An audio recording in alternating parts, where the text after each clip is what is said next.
All right, good morning once again. If you're just joining us, welcome to Metropole TV's Business AM. My name is Nini Shivan, and we have a couple of minutes left, maybe 25 minutes. And with me, joining me on set is Professor Calvince Adhere, who's a researcher and analyst for Kenya-China relations. A very good morning. Good morning. We want to discuss the U.S.-China trade war. This is a topic that has been discussed by many, and it's been trending for a number of months, but it started way back in 2017.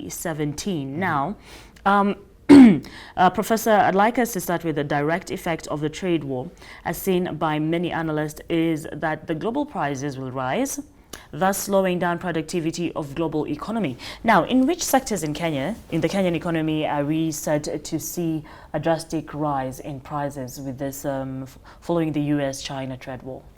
First of all, good morning, Nina, and thanks for having me here. I would like to make one clarification before we start. I'm not a professor. Oh, sorry about that. I'm Mr. Calvince Adhere. Secondly, those are good wishes, though. It's okay. Yes. It comes. Okay. So I'm a researcher and analyst, basically, of Africa's international relations with a focus on China-Africa relations. All right. So I'm glad to be here this morning to just help each other understand this topic of trade war going on currently between the United States and China. As you rightfully mentioned in your introduction, the trade war between China and US can be traced very seriously to 2017 when President Trump took office. I think it's important to give our viewers some background so that we understand when we come to how it impacts on Kenya, they have an understanding of how things work in the international system and how perhaps it relates to us locally. Yes. So here's what the President of the United States did.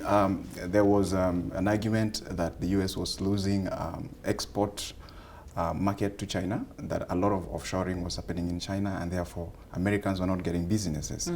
So most of the big American companies were doing their businesses in China and re-importing the products to US. So the President of the United States thought, well, it would be a good idea, in his view, to limit the going out policy of American companies, if you like, who were basically doing business in China and then re-exporting the finished products into the US market.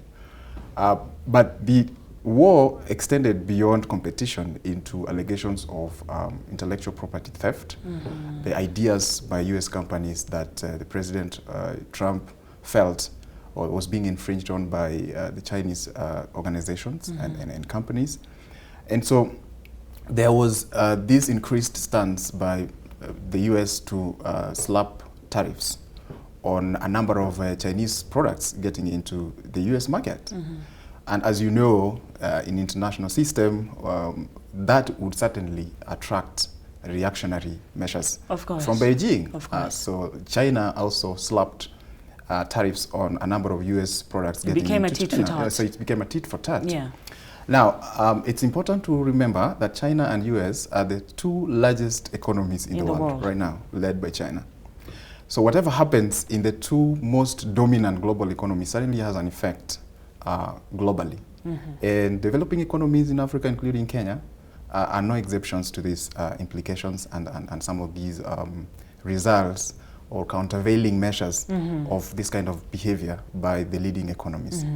So coming back to your question about how this is likely to impact on Kenya, certainly since development in Africa and most African economies are still very much reliant on capital flows, investment flows, economic decisions by leading economies and developed world, certainly Kenya is going to be affected. Remember that these two countries we are talking about, both China and the US, have become the most significant partners for Kenya among the developed world.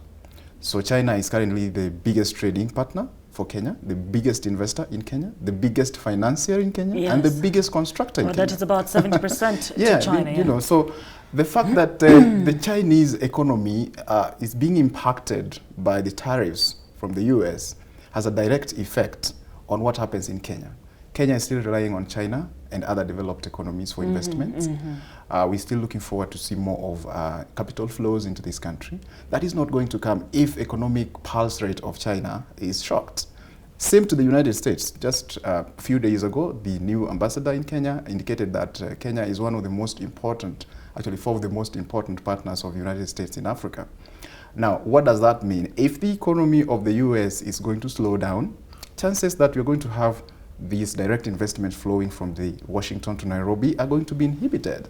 And this is where now Kenyans have to begin to see the implications, because sometimes when people say there is a trade war going on between China and the US, people think it is far off, people think it's across the seas, and therefore it has no impact at home.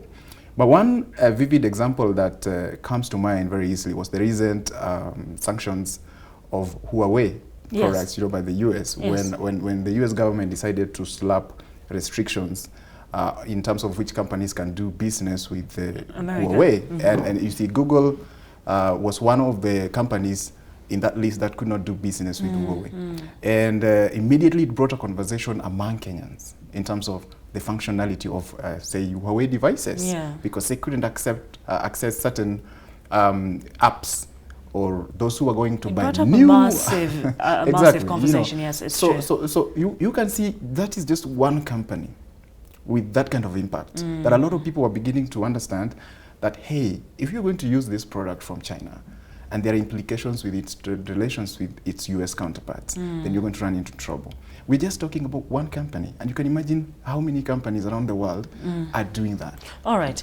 I'd like us to delve in a bit deeper. Right. Now, the US goods imports from China totaled to about $539.5 billion in 2018, up 6.7%. That's $34 billion from 2017 now.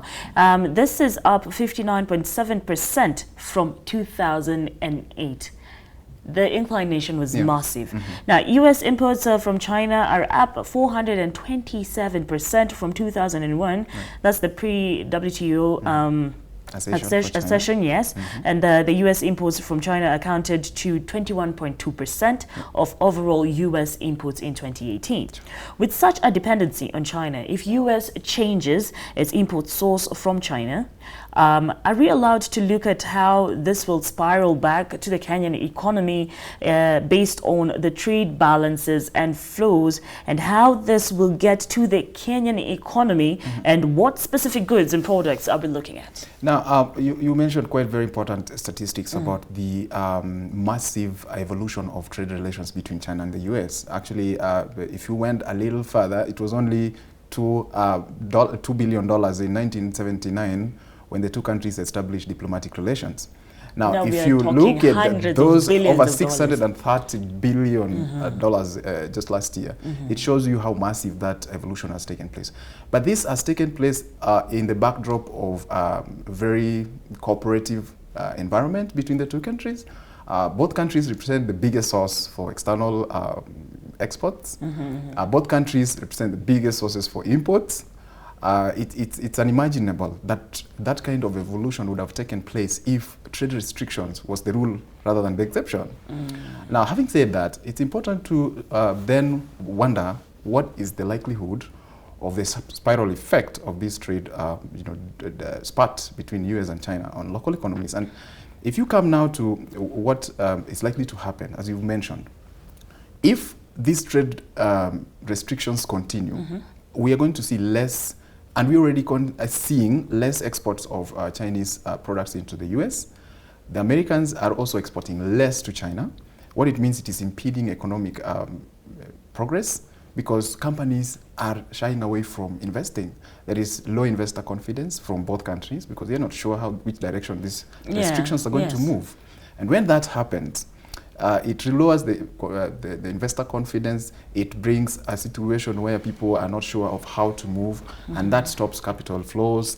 That stops foreign direct investment. And in terms of products now, if you look at the relations between China and the US, basically what they do to each other, there is a lot of exports from US to China in terms of automobiles, in terms of airplanes, in terms of agricultural produce. Now, Kenya basically is a developing economy, and the trade relations between Kenya and China is completely imbalanced in terms of what we export to China. But we do import quite a bit from China. We do. Now, if the Chinese economy is going to catch the cold as a result of these restrictions, the potential is that what is available at home, the capacity for Chinese economy to continue being vibrant as it is, for the Chinese businesses to continue going out and doing business with places like Kenya is going to be inhabited. And if we get into that scenario, we are looking at a situation where both the US and China are going to reduce their presence in Kenya. We have already seen something to this effect in the country, by the way. If you look at the conversation around the standard gauge railway, we were doing pretty well with the implementation until recently, when there was news about no funding, although the State House came out clearly and clarified that that was not on the table. If you look at what is happening from the US since last year, there's been quite a number of cuts in terms of what the US is spending in the country, especially in the health sector. A number of projects that were run by US government are undergoing devaluation. Yes, you know, and actually I want us to zero in on that. Yeah. We've taken a look at the relationship between China and Kenya and how this whole US-China trade war could actually affect, it should actually trickle down to the Kenyan economy. Sure. Let's focus a bit on the US now. Kenya is not directly involved in this whole war, so, but the US, the United States still remains Africa's largest investor. So what does that do to the US and Kenya relationship when it comes to market trade? Well, I think it's important to point out that international economy, the way economies operate, when there is a problem in one part of the economy, the domino effect goes into the other. Now, the US and Kenya are indeed enjoying a very vibrant relationship in terms of trade. Kenya has enjoyed very productive I think initiatives under AGOA to export certain products to the US, you know, preferential treatment of products that are coming from developing economies, provided that those products do not offer direct competition to those produced within the United States. Now, if as a result of this trade war between of China and the US, the WTO is already forecasting a very gloom future for the global economy. There is likely to be reductions. The forecast for 2019 is actually down to 3% from 6%.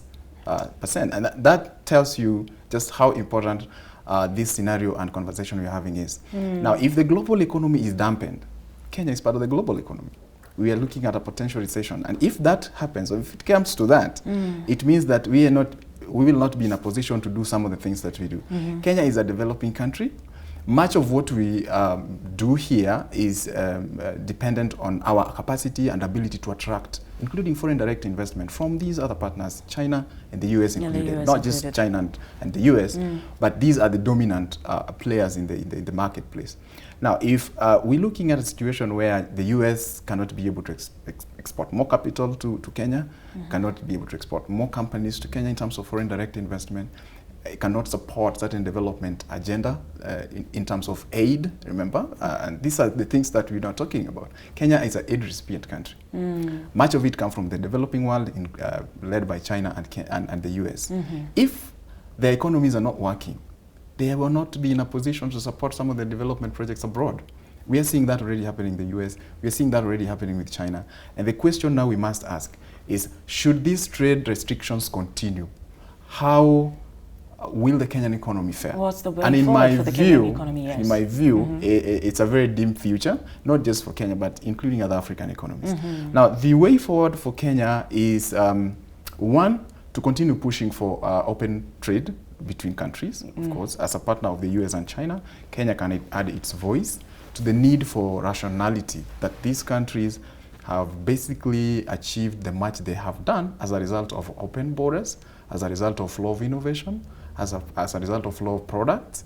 And that is good for everybody, because when countries leverage their comparative advantages to do business, it's not just those countries that benefit. The global economy gets some kind of injection of energy. And that's, for me, one of the ways that Kenya can contribute in the conversation, urging and continuously urging through multilateral programs like the WTO, that these two giants, when they fight, the guys down there, including Kenya, are going to suffer. And for us to avoid this, we must find a way we need to have alternatives. The impact, of course. You know.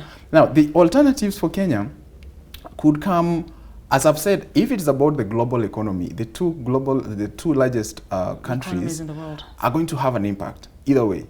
So Kenya can only start thinking about how do we cushion ourselves from this. And part of it is to focus inside, to look at alternative sources of funding or resources from other developed economies, which unfortunately are still going to be impacted by the trade spat between China and US. So it's very complicated. But I think for Kenya, there is also a good thing that is happening lately, which is the opening up of the African market. We are seeing recently the African countries agreed to open up the Africa Free Trade Agreement, which has now come into effect. Kenya is a critical pillar of the African economic bloc. Thankfully. And I think that Kenya can leverage these emerging opportunities to see how best to work within the continent. And this is just not just about for Kenya, but even other developing economies. When the big boys are closing their eyes, what do we do with our open eyes? What are we gaining? We need to look at each other and begin to ask the question of how best do we harness the potential within ourselves to cushion our economies from this kind of possible global tailspins of trade and tariffs. All right. Yeah. Okay, and lastly, when China manufactured goods face tariffs, are they likely to end up in a domestic market, which will in turn then curb the pace of domestic economic growth and therefore reducing export opportunities for other countries sending their goods to China? Now, given this scenario, how will Kenya be particularly creative in using the trade war between the US and China as a trade benefit? No, which takes us back to what we've just said, but now giving us a very interesting question you just asked. You know, as I said, there is no winner in a trade war. Yes. You know, anybody who is engaging in a trade war in this century is staring at a huge potential to lose out. The US is aware of this. They're playing hardball. China is aware of this. They're playing hardball. The only reasonable ground now is to ask them to come to the negotiating table. China just released a white paper explaining its position on this, I think a couple of days ago. It's a good step, and they are saying we are open to talks. And we expect the United States to come down from the moral high ground, if you like, and engage in these consultations. And they're talking about consultations that are beneficial, consultations that are sustainable, consultations that are inclusive, which is a good step. Now, for the African economies, including Kenya, when this spat is going on, what options do we have? And we've touched on it a little bit earlier. I think what we now need to do is to focus in strengthening our internal capacity. Yeah, Kenya is still a net importer of products. We're not doing a lot in terms of export. Exporting, yes. And this is because of weak industrial base. We still don't have enough industries doing this. Kenya does not have enough capital to engage in the kind of investments that can turn around the country. But I think with the goodwill, even with the investors, local investors, we are seeing Kenyan investors coming on board and saying, hey, we can do this as a country. Yeah. We are seeing emergence of African transnational investors. You know, African companies are willing to invest in other African countries. This is a good step, and Kenya should cast the net wide in terms of attracting some of these venture capitalists and investors who are interested in putting some money in our economy so that we give value to our population. We don't want to leave people in a situation where we are in the goodwill of two leading economies. We have to find alternatives. Each country is looking out for its own population. I think for me at this point in time, it's critical to understand that Kenya has a responsibility to work with colleagues, to work with like-minded countries in the region and in Africa in terms of managing some of the debilitating effects of this trade war between the US and China. All right. Well, thank you so much for that. That was a very in-depth analysis when it comes to the US-China trade war and how it trickles down to Kenya and even affects our economy. As Calvince Adhere, who is a researcher and analyst for the Kenya-China relations, has said, the best way for Kenya and all other African countries is to come up with alternatives.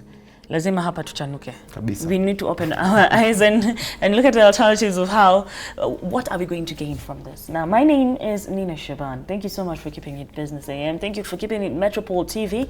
I'll be seeing you later on with our daily news just to bring you up to date with what is taking place around the world when it comes to matters business. So don't go anywhere. We have more programming that is lined up for you right here on Metropole TV. Please do enjoy the rest of your day.